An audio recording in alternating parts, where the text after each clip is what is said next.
जो है उसने बच्ची को पकड़ा और तरबूज खाती हुई को इधर जंगल में लेके गया और उसके साथ जो है वो साथ बलात्कार किया और फिर उसको जो है मौत के घाट उतार दिया गया। अमायरा के साथ हुआ है, कल किसी और बच्ची के साथ होगा, परसों किसी और बच्ची के साथ होगा। लोग आपके साथ बेटा, और कुछ नहीं चाहिए हमें। ठीक है, हम लोग आपका पूरा सहयोग करेंगे। चाहिए बिल्कुल, हम लोग सरकार से मांग करेंगे कि इस घर के ऊपर भी बुलडोजर मुस्लिम की जगह हिंदू की बच्ची के साथ हो जाता।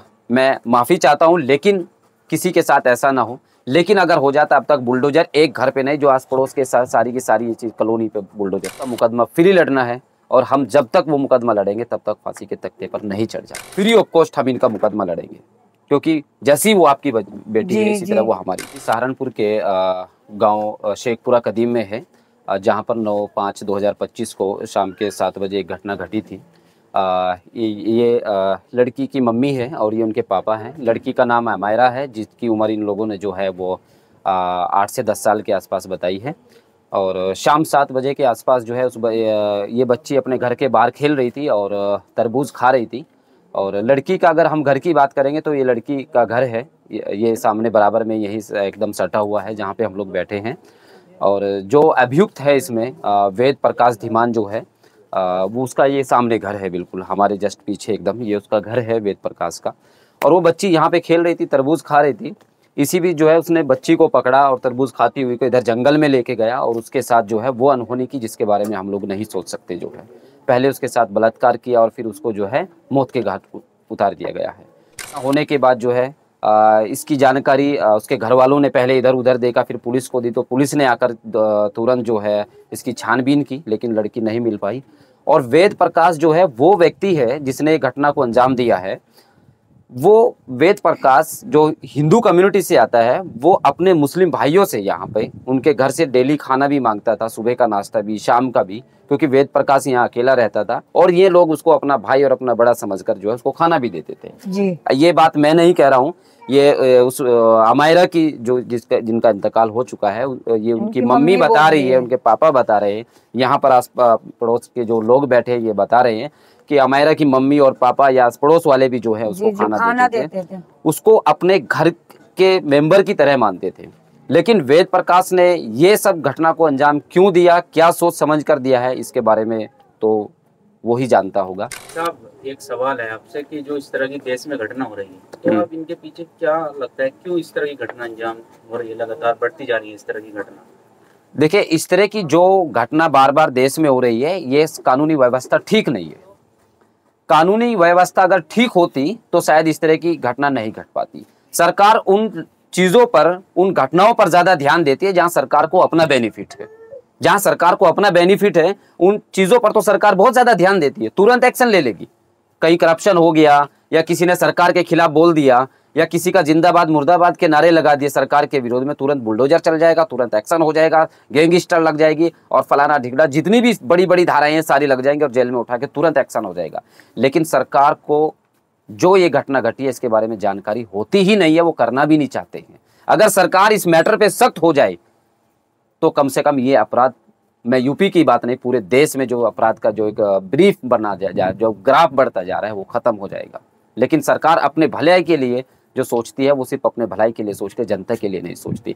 इस मैटर में भी, पॉक्सो के मैटर में भी यदि कोई मुकदमे दर्ज होते हैं तो सरकार ने स्पेशल कोर्ट तो बनाई है, पॉक्सो एक्ट बनाया है, लेकिन उसका प्रावधान भी बहुत लंबा है, बहुत लंबा। उसमें 3 साल, 1 साल, 2 साल, 3 साल मुकदमा चले, लेकिन एक स्पेशल ऐसी कोर्ट बनानी चाहिए जो फास्ट ट्रैक में चले और 6 महीने के अंदर अंदर ट्रायल पूरा होना चाहिए, तब जाकर कहीं ना कहीं ये अपराध रुक सकते हैं। अच्छा, अक्सर छोटे छोटे मामलों में खासतौर से यूपी के अंदर बुलडोजर चल जाते हैं, तो यहाँ अब तक कुछ ऐसा हुआ नहीं, तो आपको क्या लगता है इसके पीछे क्यों नहीं ऐसा हो पाया यहाँ? देखिए, मैं यहाँ बिल्कुल स्पष्ट बात करना चाहता हूँ, ये अगर मुस्लिम की जगह हिंदू की बच्ची के साथ हो जाता, मैं माफी चाहता हूँ, लेकिन किसी के साथ ऐसा ना हो। लेकिन अगर हो जाता अब तक बुलडोजर एक घर पे नहीं, जो आस पड़ोस के सारी की सारी ये चीज कॉलोनी पे बुलडोजर चल जाता, पूरा गांव को जो है नगर निगम का बता दिया जाता, पूरा गांव को ग्राम समाज का बता दिया जाता। सिर्फ एक धर्म की राजनीति को लेकर सरकार अपना एजेंडा खेलती यहाँ पर जो है। अब मुस्लिम की बच्ची के साथ हुआ है, अमायरा के साथ हुआ है, 8 साल की बच्ची के साथ हुआ है, ये लोग गरीब है, सिर्फ ये वजह है कि अभी तक बुलडोजर नहीं चला है। और कोई सवाल हो तो पूछिए। ये जो कह रहे हैं कि ये आरोपी है जिन्होंने इस तरह की घटना को अंजाम दिया है कि रोटी भी देते थे और तो मतलब कि एक तरफ पूरे देश में नफरत की चीजें हो रही है और यहाँ पर इस तरह आपस में मोहब्बत भाईचारा था, लेकिन उसके बाद भी इस घटना को अंजाम दिया। देखिए, अगर पूरे देश में नफरत फैल रही है, लेकिन नफरत सरकार फैला रही है। यहाँ हिंदू मुस्लिम की अगर ये कितना खतरनाक, अब मैं आपको नैनीताल की बात बताता हूँ। नैनीताल में एक 10 साल की 12 साल की बच्ची के साथ एक मुस्लिम व्यक्ति ने जो है वो बलात्कार किया था, जबकि उसका मर्डर नहीं हुआ है। उस घटना को बहुत सोशल मीडिया पर लाया गया और उसकी वजह से जो है हजारों मुस्लिम लोगों के घर तोड़े गए थे और उनको बीच चौराहे पे मारा गया था जो है, ठीक है। लेकिन इस घर में अगर सहारनपुर के शेखपुरा कदीम में देखी जाए, ये बराबर में इसका अमायरा का घर है, ये उसकी मम्मी बैठी है और ये सामने जो वेद प्रकाश का घर है, ये वेद प्रकाश अकेला अपने घर पे रहता है और ये मुस्लिम परिवार उसको सुबह शाम दोपहर का खाना देते थे, लेकिन उसके बावजूद भी इंसानियत नहीं बची है।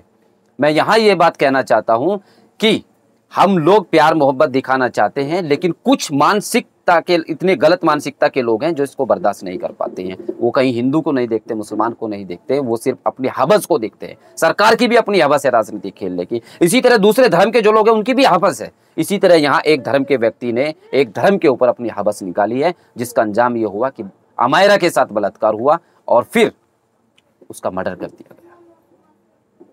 आप अमायरा की मम्मी हो तो आप सरकार से क्या डिमांड करना चाहोगे? हम डिमांड ये करते थे, फांसी की सजा चाहिए हमें और इस पे बिल्डोजर फिरना चाहिए। हमारी डिमांड नहीं हो बेटा, हमें सजा चाहिए, इससे फांसी की सजा ऐसी हो जैसे मेरी बच्ची तड़पी ऐसे ही हो तड़पे बेटा।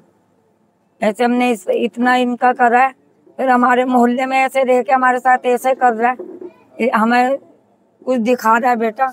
मार के गड्ढे में फेंक रखी मेरी बच्ची को, 7 बजे की गैप कर रखी इनने। ढूंढते ढूंढते इतना टाइम हो गया, हमें मिली नहीं। उसी जगह पे हमने बार बार देखा, मिली नहीं हमारी लड़की। फिर उन्होंने खुद कबूल करा, माहिरा यो पड़ी हुई, इनके पापा को कि मुझे तुम्हारी लड़की यो पड़ी हुई। बस हमें कुछ नहीं चाहिए बेटा, इसे फांसी की सजा चाहिए बस।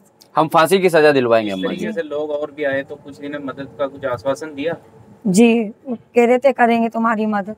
जब वकील साहब आए हैं तो इन्होंने अपनी तरफ से क्या आपको? हाँ, इन्होंने भी बोला है सब कुछ हम करेंगे आपका, तुम कुछ मत लगाना, इन्होंने भी बोला है हमें। तो वकील साहब आप किस तरीके की मदद परिवार की करना चाहिए? हम लोग देखिए पैसे से वकील हैं, और जब कचहरी जाते हैं, यहाँ से लोग गांव देहात से शहर से जब कचहरी जाते हैं तो वहाँ हजारों लाखों रुपए लोग फूकते हैं सालों साल।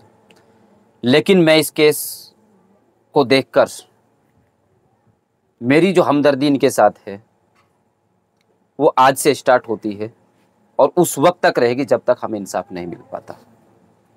वो मेरी बहन है, आप सबकी बहन है, और हमें उसका मुकदमा फ्री लड़ना है, और हम जब तक वो मुकदमा लड़ेंगे तब तक फांसी के तख्ते पर नहीं चढ़ जाता। मैं इतनी मदद करूंगा इनकी कि इनका आने का जाने का किराए तक की भी मैं अपनी जुबान से ये बात कह रहा हूँ कि मैं वो दूंगा। और जहां भी वकालत की जैसे ही हम इनके वकील होते हैं, हम उस मुकदमे की पैरवी करेंगे, फ्री ऑफ कॉस्ट हम इनका मुकदमा लड़ेंगे, क्योंकि जैसी वो आपकी बेटी है इसी तरह वो हमारी बहन है जी। हम इंसानियत के नाते आपके साथ खड़े हैं और कोशिश करेंगे कि हम इस केस को फर्स्ट प्रायोरिटी पे रखें। 6 महीने के अंदर अंदर जो है उसको फांसी की सजा। हाँ, फांसी की सजा तो लाजमी दिलवानी बेटा।